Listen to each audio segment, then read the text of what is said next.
moistly. Speaking moistly. Keep 2 meters apart. Speaking moistly. Welcome everyone to Speaking Moistly. Back again is Greg. How you doing, sir? I'm doing fantastic. Happy Tuesday, everybody. Happy Tuesday, indeed. Indeed, it's been a little while. Lots of stuff going on, but it's kind of just a little worse than last time, right? It's gotten worse. Now we're talking about passports. This is Aaron O'Toole introducing a year of COVID, a somber anniversary, says Aaron O'Toole. Aaron O'Toole uses it to push vaccines.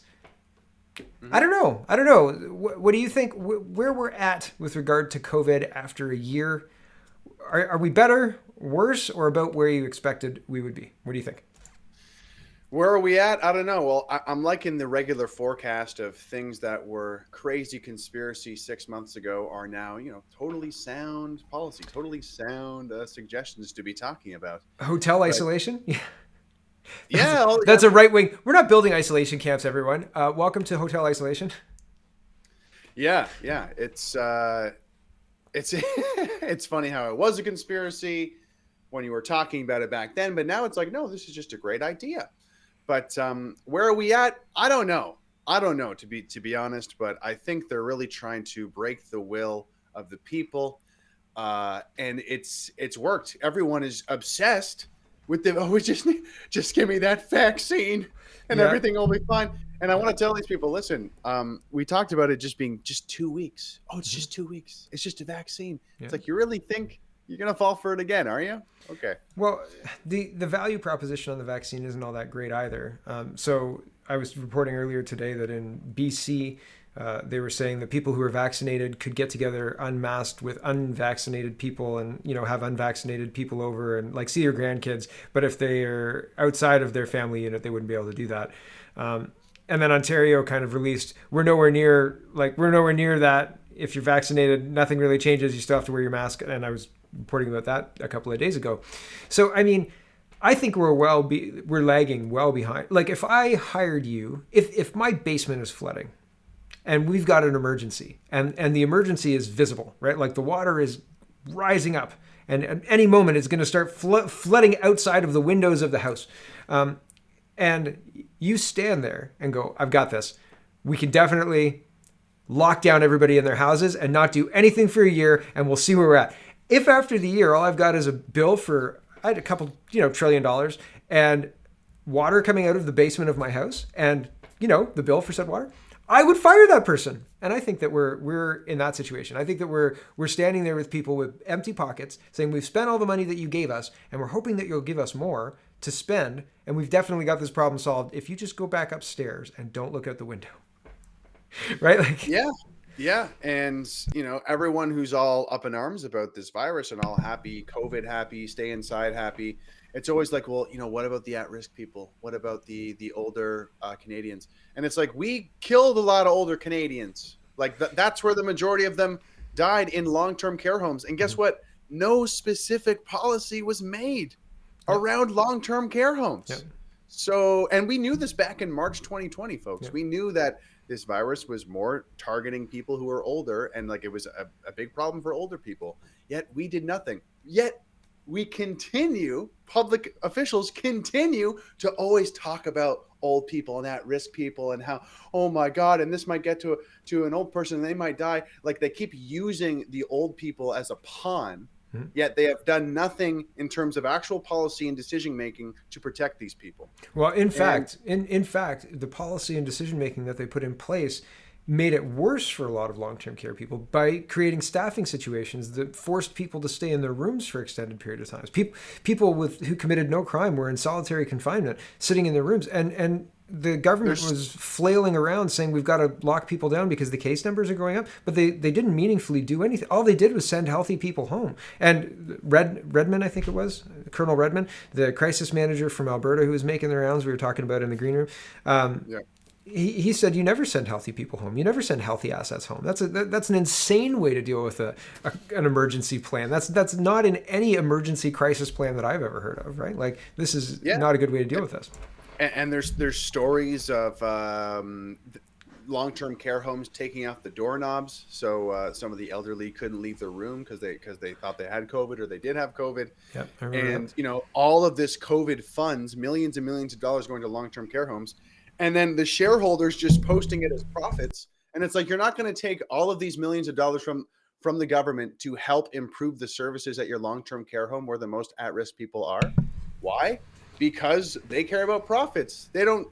I mean, this is really dark and sad, but it's like, it's too bad the government didn't in some way incentivize or oblige the long-term care homes to like improve their services somehow or do anything. Yeah, Really.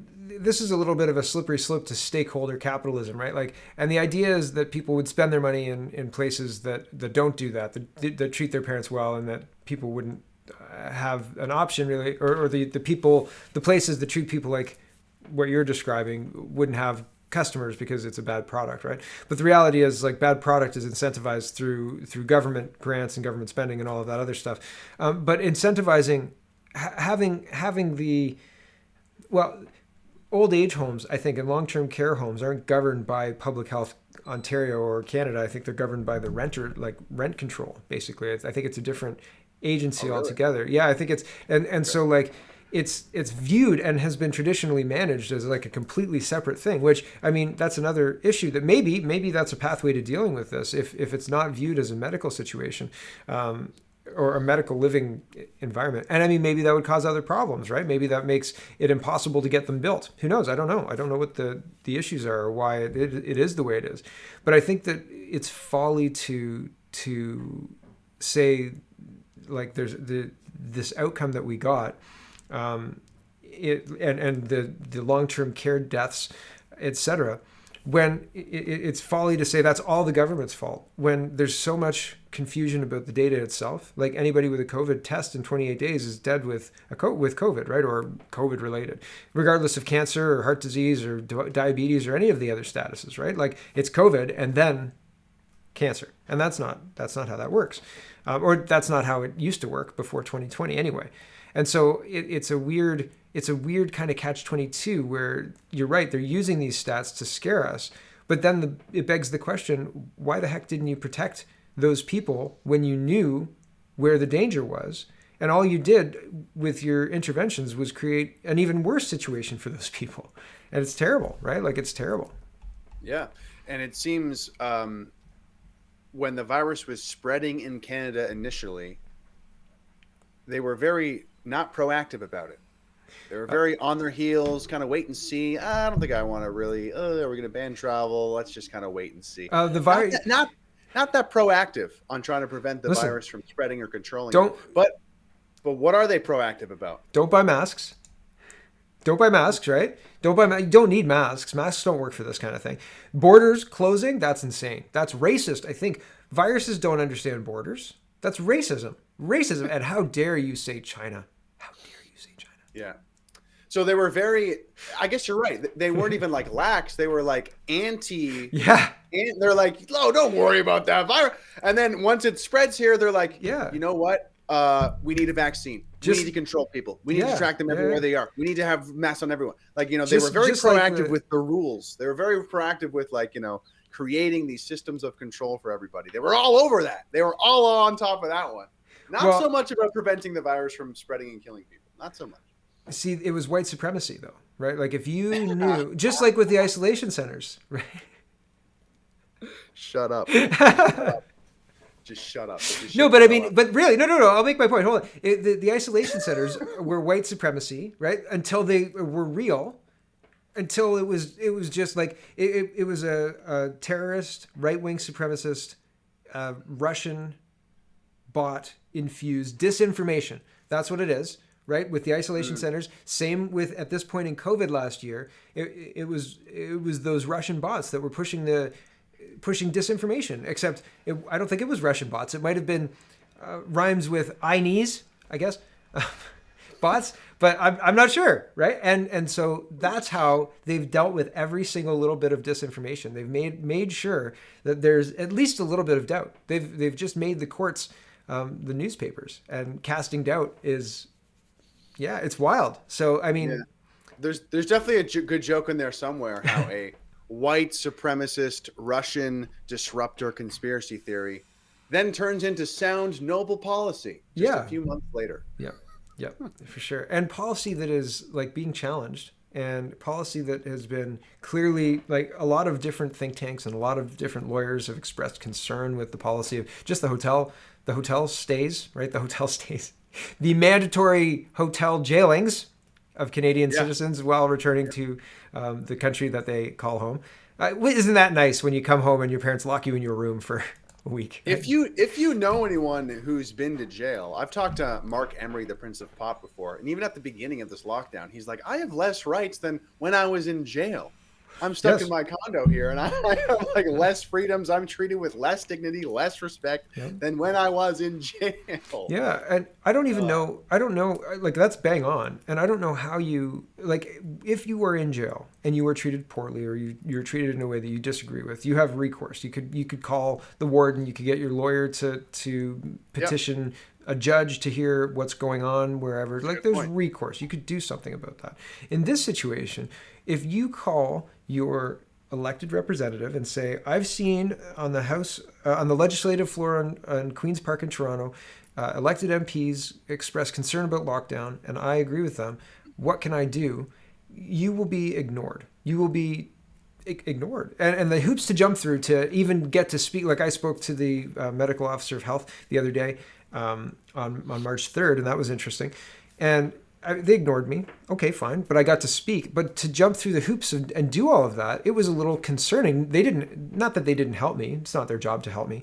But when you delegate when you go in to say something to a group of people, usually it's like, it'll go like this, and, there's a little bit of back and forth. There wasn't very much back and forth. I got a link, and it was like, we'll see you at 4:00. Don't be late. I was like, okay. And I even sent an email asking, like, can I use this? Like, people have asked if they can watch in real time the delegation. Can I use this link? And they never responded. So it's like stuff like that where it's like chilling, right? It's like you're trying to have an honest conversation, and there's no way to hold these people accountable. So I think Mark Emery is right. He's got more rights in prison than the population of Ontario at least had during the lockdown. And I mean, I think that's still true. How could you hold anybody accountable in this situation? They've all been usurped by the COVID menace. Ooh, right? Yeah. And it's great that you're doing what you can to stand up to these, to authority essentially, and stand up for your rights. And I got to say, you can probably identify every single Canadian who's doing that, because every single Canadian who's doing that probably has some sort of following on social media somewhere. Yeah. And like, that just goes to show how few of us are standing up. And unfortunately, in what I suspect kind of feels like a big kind of rat experiment. Yeah. Canadians are well, we're finding that the Canadian rats are very docile and passive. They seem to be totally fine with whatever this rat with nice hair seems to say to them.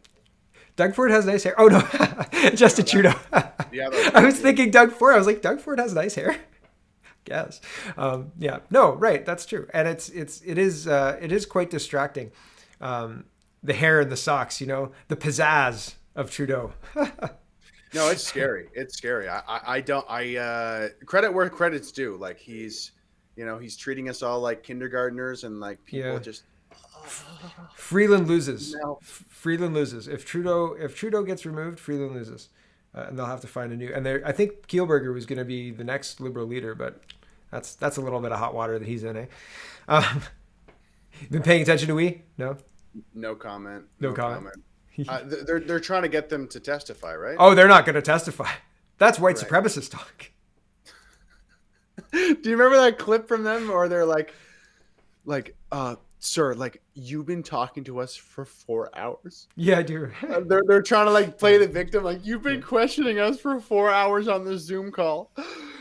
The thermostat just went away from the optimal temperature, and I'm thirsty. My butt's a little numb. All right. Poor thing. Moving into carrying on, like, the prison conversation. Arizona is open as of yesterday, or opening. They announced they're opening at 100% capacity. Businesses, salons, gyms, restaurants, you name it. Arizona's open. Connecticut, Democratic governor announced that restaurants, retail stores, houses of worship, and other businesses will be open to at 100%. And I guess there's a date there, March 19th, beginning March 19th. So next week, next week, Monday. Anyway, so a little while yet, but they're still opening. Wyoming announces end to lockdown, lifts mask mandate.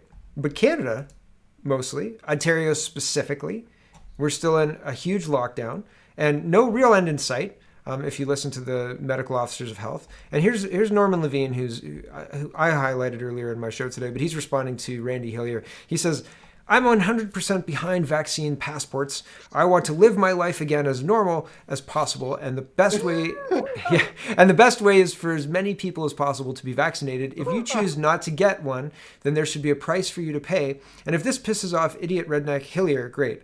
Now, I've got some things to say about that, but I think that it's interesting. To just say the least. But I think that it's interesting that we're in a situation where this is I mean, he's got 177 likes and 73 retweets, so people are okay to like this and okay to be seen aligning with this. And I think that that's interesting to note. Other people's health has become your responsibility. If you're not vaccinated to this man's desired level, then he thinks you should have a price to pay. And I think that's a really strange thing to encourage in society. Like, and that's where we're at. They're saying like, this is the virtuous thing to do. You demand your compatriots to be vaccinated. I'm like, I don't think so. What do you think? I love the beginning of his tweet. I'm 100% behind nano chips under our skin. I just want to be normal.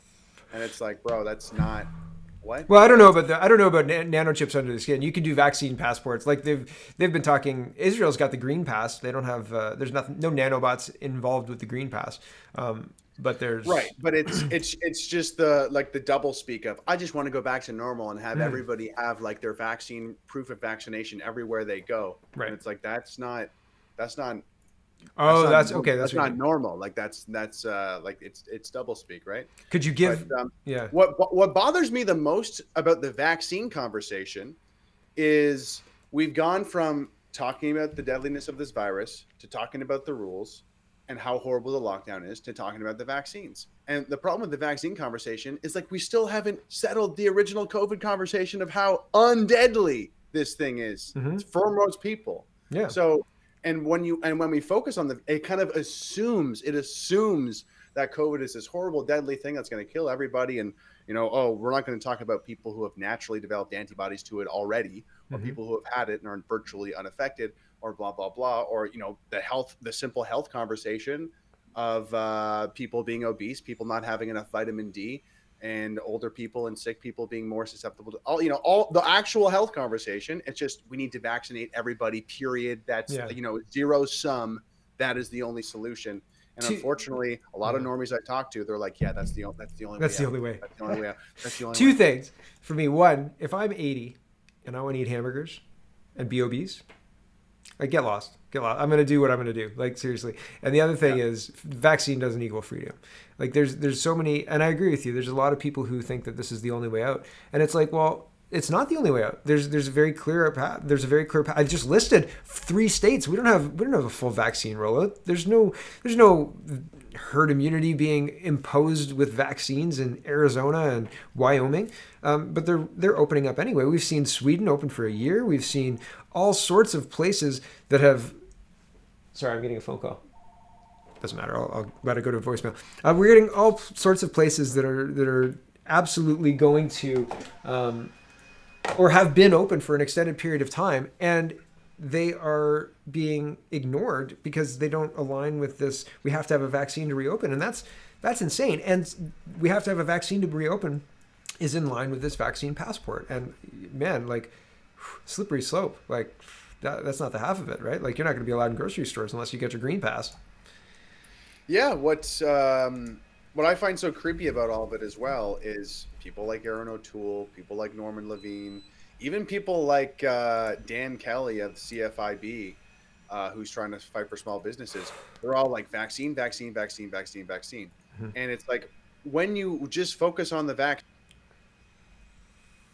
as if mandatory vax is like the only solution to this, like I said, you're skimming over so much of the nuance that should be talked about when it comes to the actual virus. Yeah. It's like It's really creepy. I find it very, very creepy.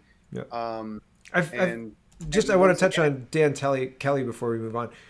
I think that it's interesting that he follows kind of the way the wind blows. Like I saw that Manitoba said essential items in Walmart stores can't be sold. And Dan Kelly, the next morning, I was like, they're bringing this here. They're going to try and bring this here. Next morning, Dan Kelly was on Twitter saying, we've got to make it fair for small businesses and tell Walmart they can't sell non-essential items. And I'm like, quit it, man. Quit it, because you'll tell them, like, you represent hundreds of businesses. If you say that and somebody says, hey, John Tory, or hey, Doug Ford, like, look at what the small businesses representative is saying, they think that that's a legit thing, and it's not. And like, I was all over him for it, because I thought that's selling small businesses out. That's not fair. That's selling fairness. He's saying, oh, in order to be fair, the big box stores have to become a place where non-essential items are blocked, and that's not fair. That doesn't open the small businesses. It's an insane proposition that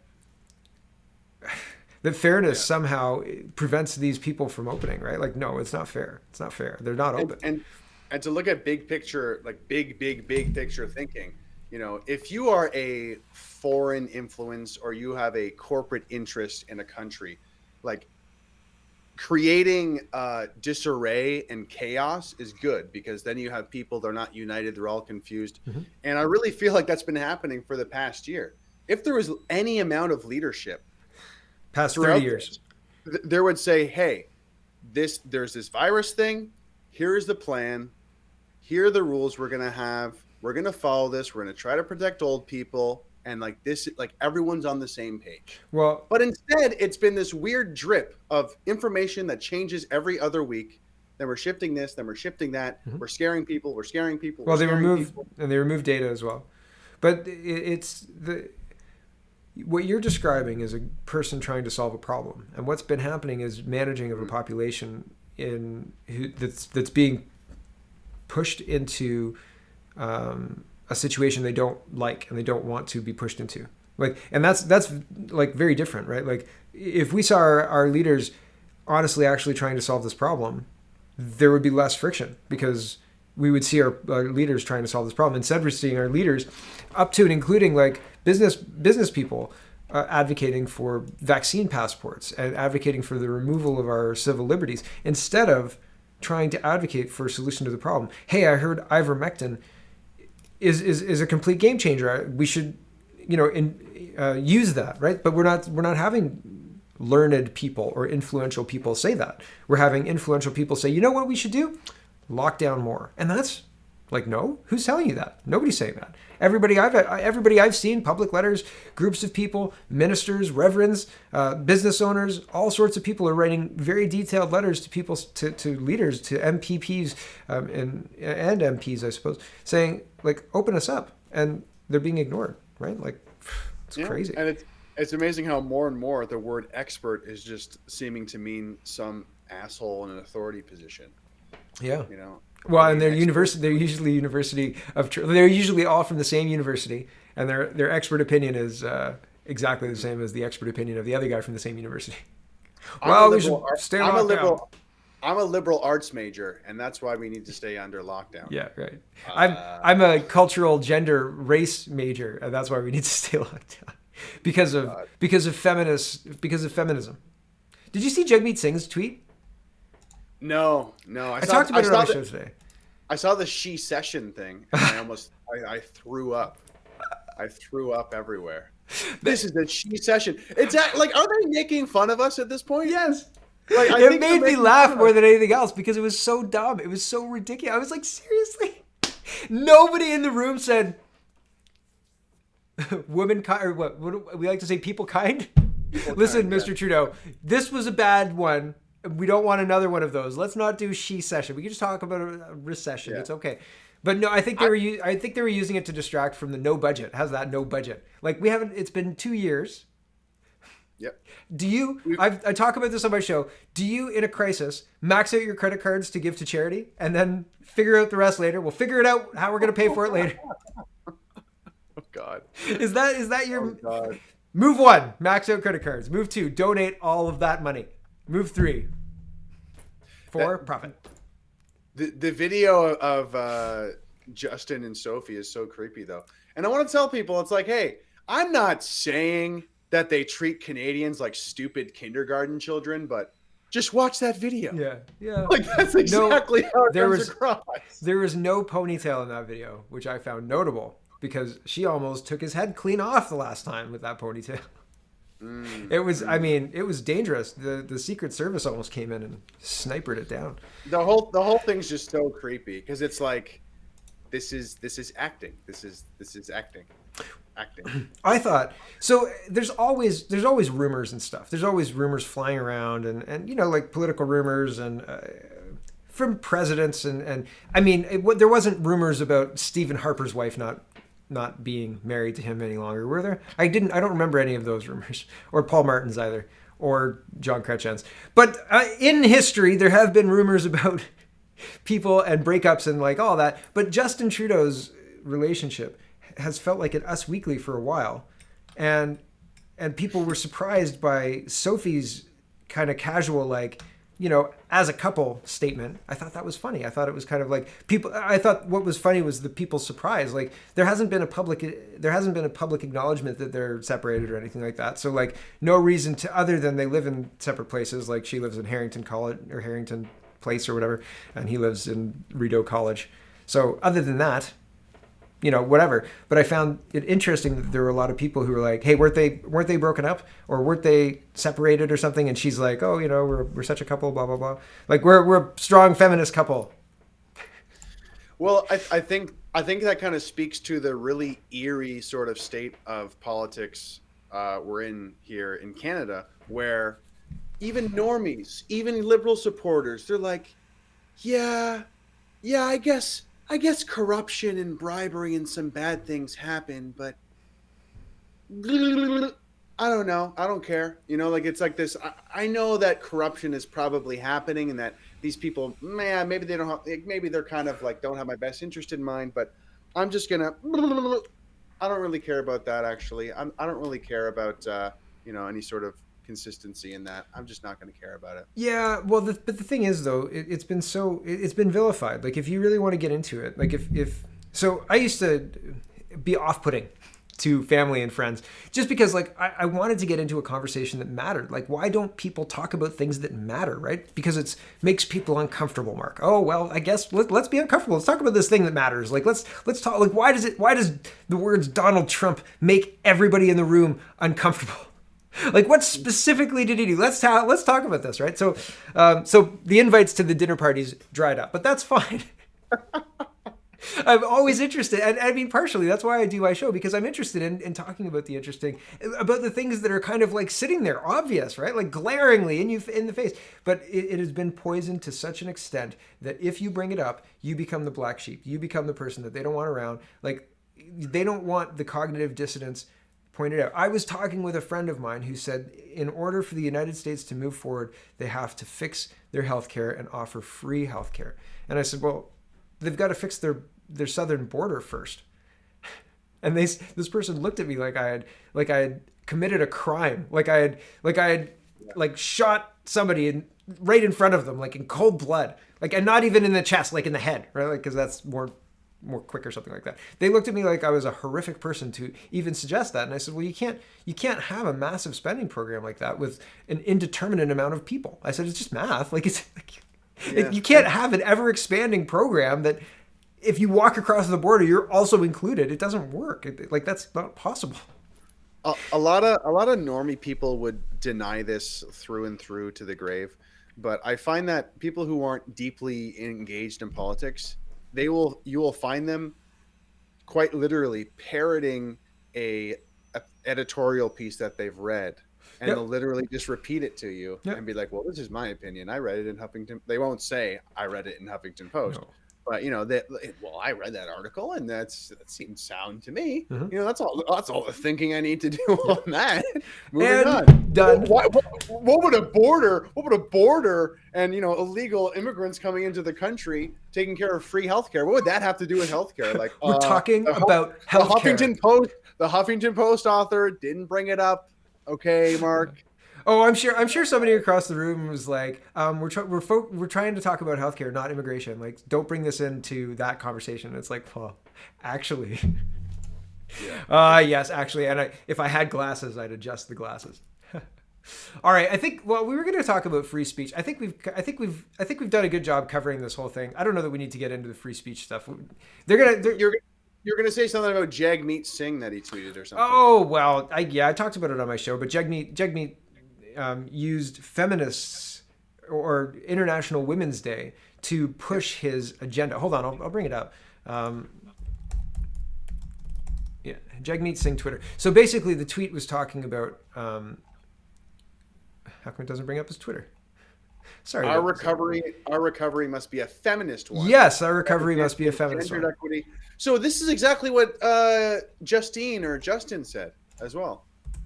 It's going to be a green recovery. It's going to be a feminist recovery. It's going to be a Yeah, and it's but the whole point is keep reading. Like it doesn't stop at feminist recovery. It carries on. The feminist recovery is just the Trojan horse. It's the steel tip of the bullet to pierce the armor, and then you get the rest of the recovery, which is hold on, this is the French version. Didn't expect this one, which is a feminist one with racial, indigenous, economic, social, and environmental justice. So you get, along with a feminist recovery, you get gender equity, racial equity, indigenous equity, economic equity, social equity, and environmental justice. Like, way to use the women as a Trojan horse. Like, get in there with the women, and then all the rest of it comes out. Socialism, right? Like, yeah, no, it's utopia. It's utopia. It'll be perfect. We're gonna fix women's issues. We're gonna fix like every single issue. No bad people are gonna exist ever again. It's a pretty good plan, you guys. So in the third tweet, he says the New Democrats call for an end to gender-based violence. Done. In the second one, just like that. Just it's as simple as a bullet point, folks. I mean, I can't believe violence dropped to nothing, zero. The stock plummeted. Easy. You know what? All the alcoholic, abusive men out there, they just stopped being. They're just like, you know what? They read that tweet. Yeah, that's it. We've seen the light. It's a very it's ridiculous, and it's kind of insulting just to have all of these issues packaged into International Women's Day for a feminist recovery. I thought it was really weird. I was like, man, like I really hope that throughout all this lockdown, I really hope that the average normie is kind of engaging deeper in politics. Because if you start to engage a little bit deeper, you'll see that there's a lot more complexity to a lot of these issues, and to to the point where I would hope that you'd read this like bullet point of like, Jagmeet, I don't think it's that simple. Yeah. I don't think I know that you're like trying to lead the country, but I don't think you know how the world works. Yeah. I can't wait to see your budget in bullet points. In orange crayon. Yeah, for real. Okay, let's wrap it up there. I think that's pretty good. Where can they find you, Greg? Or do you have any final words on anything? Anything you want to wrap up? No. I'm sure we'll catch it next time. Good point. Yeah, we'll catch it next time. You can reach me on my YouTube channel, Greg Wycliffe. You can reach me on Twitter and now TikTok at GDUB, GDDUB. Nice. And you can find me at CanadaPoly.com, CanadaReport.co, SpeakingMoistly.co for Greg and my back catalog. And it doesn't have last week because we didn't record last week. That's cool though. And thanks for watching, everybody. I think that's it. Have a wonderful, wonderful day. Speaking moistly, keep 2 meters apart. Speaking moistly. Oh, what a terrible image.